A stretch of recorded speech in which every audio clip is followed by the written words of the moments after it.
Hello, this is Tom Cloud with this week's Precious Metals Market Update.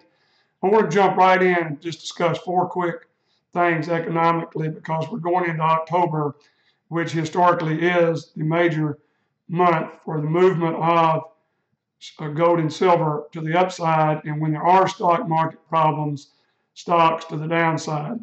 I've been getting a lot of calls about the Shemitah saying, what do I think? Is it going to happen? It's halfway through this thing. We're going the month now after. And yet, if you look at it, it's hard to believe, but the stock market has dropped 12% in the last month and 18%, 12% for the year and 18% in the last month and a half. And we're within 7% of having a Shemitah down year of over 25% from the high to the low. And people are asking, well, it's not happening. I don't know what you're going to call that kind of drop in the stock market. And yes, I do think it will finish out and have another drop of at least, it's sitting at 16,000 as I'm recording this on the Dow Jones Industrial Average. And we think it will drop a minimum of 1,000 more and possibly 2,000 more points, and maybe before the end of October. There are a lot of things going on that I'll talk about in a second. So yes, the Shemitah is still a possibility. It's covered most of the loss and could cover the rest of it very quickly. In fact, the Stalker, the world's most famous gold and silver trader who doesn't trade stocks but has people in his office that do, is predicting a Dow of 14,000 during this year. So another 2,000 point drop. So that's very important that you look at that. The next thing I want to talk about is the fiscal, going back to October 10th, 2008 was the biggest drop since 1901 when the stock market dropped 18.2%. The same firm out of London is predicting that record of 18% drop during 1 week could be taken out again in October. I failed to mention that.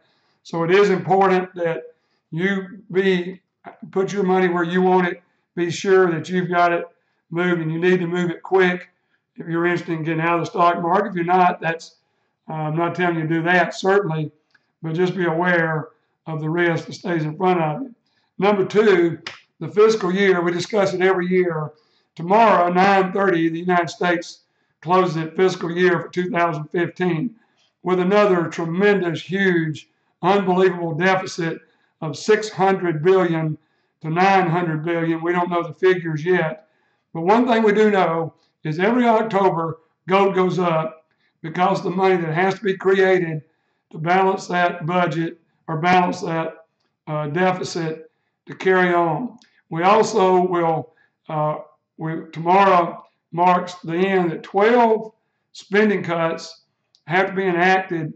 6 have been voted on. As I'm speaking to you now, the Congress has a day and a half to do this, or literally the government could shut down again. The ones of you that were clients in 2011 realized that when the government shut down for a couple of days, gold went up over $300 an ounce, and the stock market took a huge drop. Last week, when Boehner resigned as the Speaker of the House, there are many reasons out there speculating, but the main reason, or the main cause, is certainly the promises he made if we would vote Republicans into the House and Senate last November, that they would get rid of Obamacare, they would deal with all the other issues that are hot up front. But the thing he keeps doing is he doesn't freeze the spending and keeps giving Obama $1 trillion to just keep going, and we're not doing anything except over double our debt in the 6.5 years Obama's been president, and it's getting worse. And no, it's not the highest it's been, but it's not getting any better.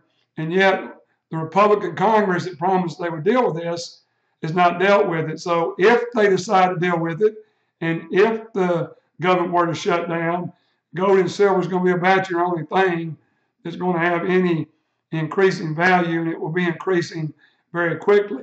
Now, certainly, I'm not saying they're going to close it down the way the Republicans have wimped out in the past few years. Certainly, They don't want to see another 2011. No one does. But it's going to happen if we deal with the debt and quit spending more money than we have. But this just keeps building fuel for a huge move in gold and silver when the people that are shorting gold and silver decide to come out of it. That's the third thing I want to talk about, where the shorts are still high, up over 8,000 contracts in silver alone. And here's what you've got to realize. Right now, they're shorting silver in the paper market to buy silver in the physical market. We know JP Morgan's bought somewhere around 125 million ounces. Goldman Sachs, Citigroup, have bought millions of ounces of silver by keeping the price down, by shorting it in the paper market and buying it in the physical market, the same opportunity that you have.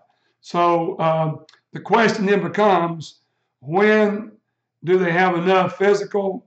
And then when they do come out of their short positions, what do? Do they just go the sideline and let natural market conditions take over?